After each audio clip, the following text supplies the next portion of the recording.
You weren't born in the mud. You were born in purple silk and gold. Rome, the absolute center of the known world. Your first breath wasn't met with loving tears, but with cold calculations. You are the son of a god, the heir to an empire that stretches from the freezing bogs of Britannia to the burning sands of Egypt. But this isn't a fairy tale. Your crib is a battlefield. Hollywood tells you emperors live in absolute luxury. Reality tells you emperors live in absolute terror. Infographic: survival rate for a royal infant: 50%, not from disease, from poison. Your wet nurse is searched for hidden blades before she even touches you. Your first toys are miniature swords, and your first words are recorded by spies. You don't have a mother and father. You have a dynasty and a massive target on your back. To the mob outside the palace, you are a divine miracle. To your uncle, your cousins, and the smiling senators, you are just a fleshy obstacle. You survive your first 5 years not by luck, but because your food taster choked to death on your morning porridge yesterday. Childhood? You don't get one. You are a political asset, a piece of meat wrapped in a golden crown. Welcome to the throne room. Welcome to hell. Age 10. Your education is a matter of national security. You don't study geometry to build bridges. You study rhetoric to manipulate mobs. Your tutor is a brilliant Greek slave. He teaches you philosophy in the morning and how to spot a liar by the twitch of an eye in the afternoon. Hollywood myth: young emperors do whatever they want. Reality check: you are the most guarded prisoner in the world. You never play with kids your own age. A wooden sword in a playful duel can easily be replaced with a real blade by a bribed servant. Isolation is your only friend. Then you meet the Praetorian Guard, the elite muscle of Rome. They stand outside your door in shining armor, swearing absolute loyalty. Do not be fooled. They are not your protectors. They are your jailers. They murdered the last 3 emperors when their bonuses dried up. You learn to smile at the Praetorian prefect. You hand him heavy bags of silver coins. You look into his cold eyes and know he is constantly calculating your exact market value. At 14, your teenage years end abruptly. You are married to a 12-year-old girl from a powerful senatorial family. There is no romance. It is a hostile corporate merger. Her dowry is the loyalty of 2 entire legions in Gaul. Love is a vulnerability you cannot afford. You trust absolutely nobody. Actually, you trust your hunting dog. Dogs don't understand politics. Age 18. The day of reckoning arrives.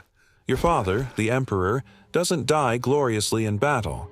He dies screaming in his bed, clutching his stomach. Poison? Disease? It does not matter. Before his body is even cold, the Praetorian prefect slips the imperial signet ring off a swollen finger and slides it onto yours. It is heavy. It is stained with sweat. Congratulations! You are now the most powerful man on earth. The Senate bows before you. Old men in white togas kissing the hem of your purple cloak. Infographic: the color purple, extracted from rotting sea snails in Tyre. It smells like dead fish and costs more than its weight in gold. You stand on the balcony of the Palatine Hill. A sea of 100,000 faces roars your name. Hail, Caesar. The sound hits you like a physical wave, but you look down and realize something terrifying. They do not love you. They love the grain you feed them and the blood you spill in the arena for their entertainment. The illusion of absolute power is the biggest lie in history. In reality, you are a hostage to the mob. If the grain ships from Alexandria are delayed by a single storm, these cheering citizens will burn your palace to the ground. You sleep with a dagger under your pillow. The honeymoon of your reign is over before sunset. The crown is just a death sentence on layaway. Wake up at 4 a.m. No alarm clock, just the hushed whispers of your chamberlain. You drink watered-down wine and eat a piece of dry bread, the breakfast of a living god. At 6 a.m., the heavy bronze doors swing open. The salutatio begins. Hundreds of clients, senators, and sycophants line up to kiss your ring. They all want something. Money, land, a pardon for a murderous son. You are a human ATM. By noon, you are buried under mountains of papyrus, petitions from the rainy borders of Britannia to the deserts of Syria. Myth: emperors spend all day eating grapes at endless orgies. Reality: you are the ultimate bureaucrat, chained to a marble desk. A plague has wiped out farming villages in Gaul. Tax revenues are down. A barbarian tribe just crossed the frozen Rhine. You dip your stylus in ink and sign a piece of paper. The ink dries. 3 legions march north. 10,000 men will die in the mud because your hand scratched a symbol on a scroll. You don't see the blood or hear the screams. You just read the casualty reports a month later. It is an ancient Excel spreadsheet of death. The weight of the world is literally crushing your spine. You have a migraine that never goes away. Your physician brings you a remedy of crushed beetles and honey. You force it down, looking at his hands, constantly praying it isn't laced with arsenic. You rule the known world, but you cannot even cure your own headache. The mob is getting restless. The price of bread spiked yesterday. You need a distraction. Not for you. For them. The Colosseum. 50,000 screaming mouths demanding blood. You sit in the imperial box, the pulvinar, shaded by a massive silk awning. Below you, the sand is dyed crimson. Infographic. Cost of a 100-day game. 3 tons of gold. You are literally bleeding the imperial treasury dry to keep the peasants from cutting your throat. A gladiator falls. The victor looks up at you. The crowd roars. Hollywood myth. Thumbs down means kill him. Reality. A closed fist with a concealed thumb means mercy. A bare thumb sticking out like a drawn sword means death. You hold their lives in your manicured hand. You give the signal. Blood sprays on the hot sand. The crowd chants your name, but you feel nothing. No thrill, no joy, just a cold, calculating relief. You bought yourself another month of peace. The games are not entertainment. They are a massive political hostage negotiation. You leave the arena smelling of sweat, cheap wine, and exotic animal dung. You are a living god, but right now you stink like a butcher. Rome is not enough. An emperor without a military victory is a dead man walking. The legions need to see you sweat, or at least pretend to. You leave the warm marble palaces for the freezing mud of the Danube frontier. Welcome to the war zone. Hollywood myth. You ride a white horse into the front lines, swinging a sword like a superhero. Reality. You are surrounded by a wall of shields, a mile behind the actual slaughter, shivering in the damp fog. You wear a ceremonial muscle cuirass. Infographic. Weight of gold-plated armor. 40 pounds. Protection level. 0 against a heavy barbarian spear. It is purely for the statues. The real enemy here is not the Germanic tribes screaming across the river. It is dysentery. The camp water is brown and crawling with invisible death. You drink boiled wine to survive, but your stomach is in knots. You watch your men sink into the freezing mud, dying of infected wounds and frostbite.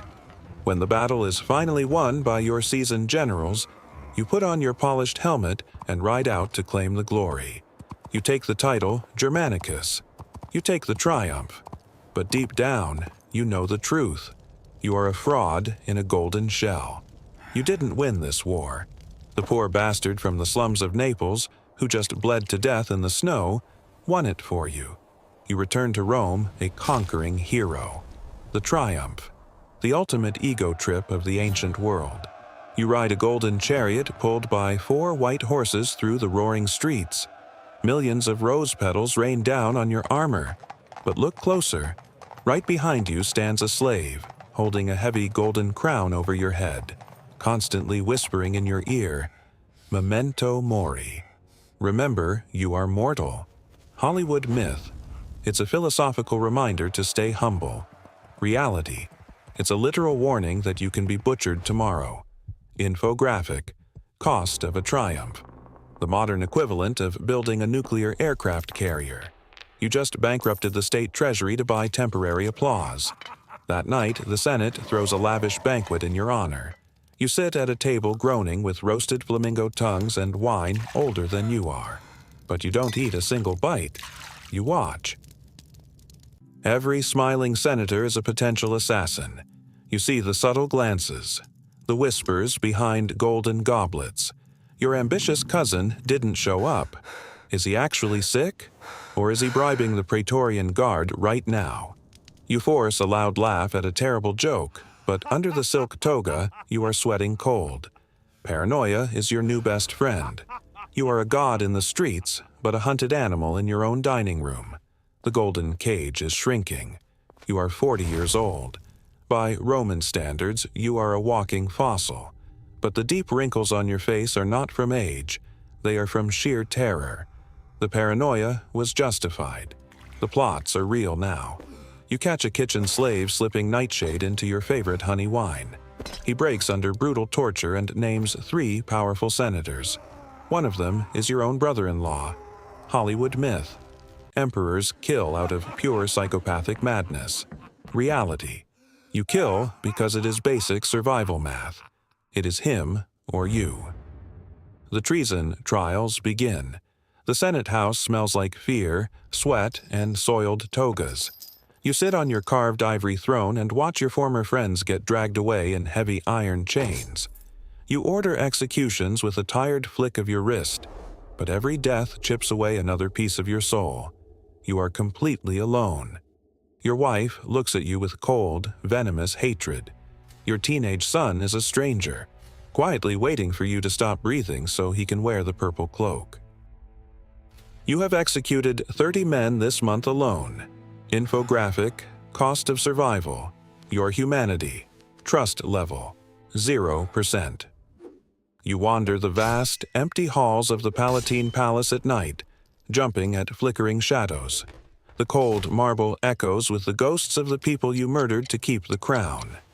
You sleep with a sharp sword in your hand, but a sword cannot stop poison in a sweet fig or a silk pillow pressed over your face in the dark. You are the absolute master of the world, but you are entirely a prisoner of your own mind. You are 50.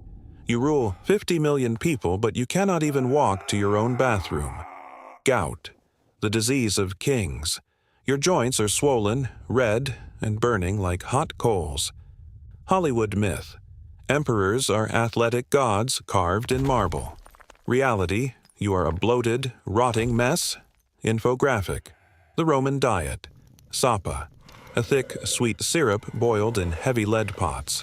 You mix it into your wine every single night. You are literally poisoning your own brain and bones just for a sweeter taste. Your personal physician, a Greek who costs more than a warship, applies hungry leeches to your swollen legs. It doesn't cure you. It just leaves you bleeding and weak. While you grit your teeth in sheer agony, a dust-covered courier bursts into the throne room. He drops to his knees, trembling.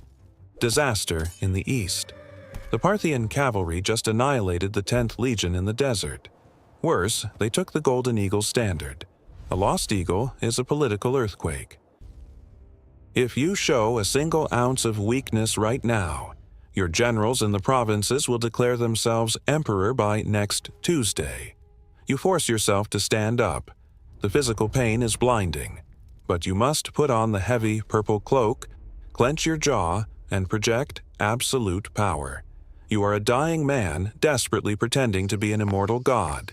You cannot stay in Rome. A lost eagle is a political death sentence. You must march east to crush the Parthians personally. Hollywood myth. Emperors travel in luxurious floating palaces. Reality. You are violently shaken in a heavy wooden carriage with zero suspension for 2,000 agonizing miles. Every single bump on the stone-paved Appian Way feels like a hammer smashing directly into your gout-ridden knees. You finally reach the desert city of Antioch. The heat is absolutely suffocating. Your ceremonial armor feels like a bronze oven baking you alive. But there is a much bigger problem than Parthian arrows waiting for you. The soldiers retreating from the front line aren't just bringing back stories of defeat. They are bringing a nasty cough, the plague, infographic, the invisible killer. Mortality rate, 25%. Symptoms, black pustules, burning fever, coughing up raw blood. You have 50 legions, 300 warships, and absolute legal power over the earth, but you are completely defenseless against a microscopic enemy. Your divine status cannot negotiate with a virus. Your personal guards start dropping dead right outside your royal tent. The sickly smell of burning bodies quickly replaces the smell of expensive incense. You are entirely trapped. The plague does not care about your purple cloak. It does not care that your face is stamped on 100 million silver coins. Your generals are begging you to retreat, coughing blood into their hands as they speak. Hollywood myth. Emperors heroically stay with their dying men. Reality. You run like a coward. You order your private carriage to turn around in the dead of night, leaving the infected legions to rot in the Syrian desert. You are terrified. Every time you clear your throat, your heart stops. Is it the dry dust, or is it the Black Death? You isolate yourself completely. Even your food tasters are kept 10 feet away. But the paranoia is worse than the fever. The Praetorian prefect, the man supposed to protect you, is looking at you differently now. The fear in his eyes is gone. It has been replaced by cold, calculating ambition. A sick emperor is a weak emperor, and a weak emperor is a dead emperor. You are running from the plague, but you cannot outrun the wolves in your own camp. The empire you thought you ruled is already fighting over your corpse while you are still breathing. The carriage suddenly jolts to a violent halt in the middle of nowhere. No grand entrance, no cheering crowds, just the deafening silence of a dark, muddy road in the Balkans. Silence is the absolute worst sound an emperor can hear. It means the gears of the machine have stopped. You peek through the heavy velvet curtains. The Praetorian Guard, your sworn protectors, are not forming a defensive perimeter. They are quietly unsheathing their heavy iron swords and looking directly at your carriage. The prefect steps forward. Hollywood myth. Emperors fight back in epic, slow-motion sword battles against their betrayers. Reality. You are an old, sick man trapped in a wooden box, shaking uncontrollably from fever and sheer terror. Infographic. The exact price of loyalty. 50,000 sesterces per guard. The ambitious senators back in Rome just outbid you while you were running from the plague. You desperately search your silk robes for a hidden dagger, but your fingers are too swollen from gout to even grip the hilt. The prefect doesn't yell. He doesn't give a villainous speech. He simply nods to his men. The heavy wooden doors of your carriage are ripped open, and the freezing night air hits your sweating face. Your beautiful purple cloak suddenly feels like a heavy burial shroud. You are dragged out of the carriage by your ankles into the freezing mud. The most powerful man on earth, completely covered in dirt and horse dung. You try to speak, to offer them double the gold, a whole province, anything, but your voice cracks from the plague. Hollywood myth. Emperors deliver profound last words before dying with absolute dignity. Reality. You are coughing, begging, and crying like a terrified child. A heavy iron boot pins your chest to the ground. The prefect doesn't even look you in the eye. He just wants the jewelry. A cold gladius pierces your neck. No dramatic music. Just the sickening crunch of steel hitting bone and the gurgling sound of your own blood filling your lungs. In exactly 5 seconds, your lifetime of terror, bureaucracy, and survival is entirely over. The prefect violently yanks the imperial signet ring from your dead, swollen finger. Infographic. The imperial auction. Starting bid for the throne. 25,000 sesterces per guard. The Praetorians will literally auction off the Roman Empire to the highest bidder the very next day. They leave your body in the ditch for the stray dogs. You were a living god this morning. Tonight, you are just rotting meat in the mud. Back in Rome, the Senate receives the news of your brutal death in the mud. Do they mourn their divine leader? Absolutely not. They throw a massive party. Before the stray dogs even finish with your corpse, the old men in white togas issue damnatio memoriae, the condemnation of memory. Hollywood myth. Every emperor gets a glorious marble tomb and is remembered forever. Reality. You are systematically erased from human existence. Infographic. The erasure process. Time to destroy 30 years of absolute rule. Exactly 1 week. Masons chisel your name off every aqueduct, temple, and arch you built. Your statues are dragged through the streets, smashed with heavy iron hammers, and thrown into the filthy Tiber River. Your grieving widow immediately marries the very same ambitious cousin who paid the Praetorian Guard to slaughter you. Your teenage son, the heir you spent a decade protecting, is quietly strangled in his sleep to tie up loose ends. The massive empire you bled for, murdered your friends for, and slowly poisoned yourself for, moves on without skipping a single heartbeat. You thought you were the owner of Rome. You were just a temporary, highly expendable manager of a permanent slaughterhouse. Game over. Level, Emperor of Rome. Status, erased from history. Let's look at your final lifetime statistics. You lived 50 years. Time spent truly happy. Roughly 3 hours. Money spent keeping the mob from butchering you, enough to buy the moon. Battles personally fought, 0. People executed because you had a bad dream, at least 400. Infographic. Your body at 50. Liver completely ruined by lead-laced wine. Knees destroyed by severe gout. Brain fried by constant, unrelenting paranoia. You possessed all the gold in the known world, but you couldn't buy a single genuine friend. You commanded 50 elite legions, but you couldn't command a single peaceful night of sleep. Hollywood paints you as a majestic tyrant draped in velvet, a god among men holding a golden scepter. Reality paints you as a trembling, sweaty prisoner locked inside a massive, beautifully decorated cage. You traded your entire soul, your family, and your sanity just to sit on a chair that everyone else was constantly trying to butcher you for. You were the most powerful victim in the history of human civilization. It was the ultimate toxic workplace, and your final severance package was a rusty sword to the throat. You think you are so different today? You sit in a padded office chair staring at a glowing screen, stressed about an artificial deadline. You complain about your boss and your mortgage, but you are just playing a safer version of the exact same game. Your corporate ladder is the Roman Senate, minus the hidden daggers. Your daily anxiety is just a watered-down version of the Praetorian Guard standing outside your bedroom door. You will live to see 80, die in a sterile hospital bed, and be forgotten in 2 generations. The emperor burned out at 50, died in the freezing mud, but his madness is still studied 2,000 years later. Was absolute power worth the absolute terror? You traded your freedom for a cubicle. He traded his soul for the world.